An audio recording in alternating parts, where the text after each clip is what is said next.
ಇದು ಇವತ್ತಿನ ವಿಜಯ times trending news. ಹೋಟೆಲ್ನಲ್ಲಿ ನಿತ್ಯ ಆಹಾರ ಸೇವಿಸುವವರೇ ಎಚ್ಚರ. ಬಯಲಾಯಿತು restaurant kitchen secret.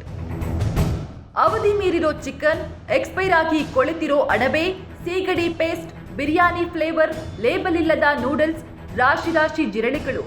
ನಾವ್ಯಾವುದೋ hotel menu ಹೇಳ್ತಾ ಇಲ್ಲ, ಬದಲಾಗಿ ಇದು ರೆಸ್ಟೋರೆಂಟ್ ಕಿಚನ್ನಲ್ಲಿ ಬಯಲಾದ ಸೀಕ್ರೆಟ್.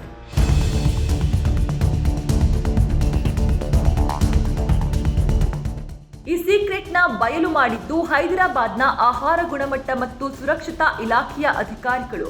ಇವರು ಕೆಲವು ರೆಸ್ಟೋರೆಂಟ್ ಹಾಗೂ ಬೇಕರಿ ಒಳಗೆ ನುಗ್ಗಿ ಅಲ್ಲಿನ ಕರ್ಮಕಾಂಡವನ್ನ ಬಯಲಿಗೆಳೆದಿದ್ದಾರೆ. ಕೊಳೆತ ಚಿಕನ್ ಪತ್ತೆ. ಹೈದರಾಬಾದ್ನ ಸಿಕಂದರಾಬಾದ್ನಲ್ಲಿರೋ ರೆಸ್ಟೋರೆಂಟ್ ಮೇಲೆ ದಾಳಿ ಮಾಡಿದ ಆಹಾರ ಗುಣಮಟ್ಟ ಮತ್ತು ಸುರಕ್ಷತಾ ಇಲಾಖೆಯ ಅಧಿಕಾರಿಗಳಿಗೆ ಅಚ್ಚರಿಯೇ ಕಾದಿತ್ತು. ಯಾಕಂದ್ರೆ ಆ ರೆಸ್ಟೋರೆಂಟ್ನಲ್ಲಿ ಫ್ರೆಶ್ ಐಟಂಗಳೇ ಇರಲಿಲ್ಲ. ಎಲ್ಲವೂ ಅವಧಿ ಮೀರಿದ ಗಬ್ಬು ನಾರುತ್ತಿದ್ದ ವಸ್ತುಗಳೇ ಇದ್ದವು. ಕೋಳಿ ಪೀಸ್ಗಳು, ಲೆಗ್ ಪೀಸ್ಗಳು ವಾಸನೆ ಬರ್ತಾ ಇದ್ವು. ರೆಸ್ಟೋರೆಂಟ್ನಲ್ಲಿ ಸ್ವಚ್ಛತೆಯೇ ಮಾಯ.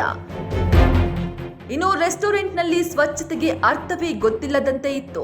ರೆಫ್ರಿಜರೇಟರ್ ಕೊಳಕಾಗಿ ವಾಸನೆ ಬರ್ತಾ ಇತ್ತು. ಅಡುಗೆ ಮನೆಯಲ್ಲಿ ಅಲ್ಲಲ್ಲೇ ತ್ಯಾಜ್ಯಗಳನ್ನ ಬಿಸಾಡಿದ್ರು. ಇನ್ನು ಅಡುಗೆ ಮಾಡುವವರು ಕ್ಯಾಪ್, ಗ್ಲೌಸ್ ಧರಿಸೋದು ಬಿಡಿ, ಅವರ ಬಟ್ಟೆ ಕೈಕಾಲುಗಳು ಕೂಡ ಥೂ ಗಲೀಜನ್ನುವಂತಿತ್ತು. ಚಿಲ್ಲಿಸ್ ರೆಸ್ಟೋರೆಂಟ್ನಲ್ಲಿ ಜಿರಳೆ ರಾಶಿ. ಆಹಾರ ಗುಣಮಟ್ಟ ಮತ್ತು ಸುರಕ್ಷತಾ ಇಲಾಖೆಯ ಅಧಿಕಾರಿಗಳು ಬೇಗಂಪೇಟೆಯ ವಿವಿಧ ಹೋಟೆಲ್ ಹಾಗೂ ಬೇಕರಿಗೆ ಭೇಟಿ ನೀಡಿ ಪರಿಶೀಲನೆ ನಡೆಸಿದ್ರು. ಅದರಲ್ಲಿ ಪ್ಯಾರಡೈಸ್ ಸರ್ಕಲ್ನಲ್ಲಿರುವ ಚಿಲ್ಲಿಸ್ ರೆಸ್ಟೋರೆಂಟ್ ಅಂತೂ ವಿಚಿತ್ರವಾಗಿತ್ತು.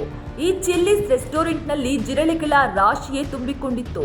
ಇಲ್ಲೂ ಕೂಡ ಅವಧಿ ಮೀರಿದ ಲೇಬಲ್ಗಳೇ ಇಲ್ಲದ ಆಹಾರ ಪದಾರ್ಥಗಳನ್ನ ಬಳಸ್ತಾ ಇದ್ದಿದ್ದು ಪತ್ತೆಯಾಗಿದೆ.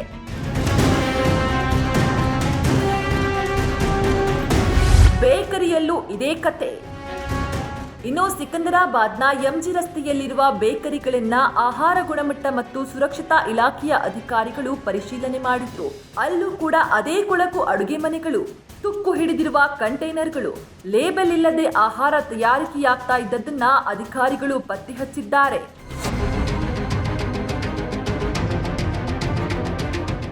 ಇವು ಸ್ಯಾಂಪಲ್ಗಳಷ್ಟೇ. ಇಂಥ ಸಾವಿರಾರು ಹೋಟೆಲ್ಗಳು ಕೊಳಕಾಗಿ ಆಹಾರ ತಯಾರಿಸಿ ಜನರಿಗೆ ಬಡಿಸುತ್ತಿದ್ದಾರೆ. ಇದಕ್ಕೆ ಮುಖ್ಯ ಕಾರಣ ನಮ್ಮ ದೇಶದಲ್ಲಿ ಇನ್ನೂ ಕಟ್ಟುನಿಟ್ಟಾಗಿ ಜಾರಿಯಾಗದ ಆಹಾರ ಗುಣಮಟ್ಟ ಮತ್ತು ಸುರಕ್ಷತಾ ಕಾಯ್ದೆ ಮತ್ತು ಅಧಿಕಾರಿಗಳ ವೈಫಲ್ಯ. ಸೌಜನ್ಯ, ವಿಜಯ ಟೈಮ್ಸ್, ಬೆಂಗಳೂರು.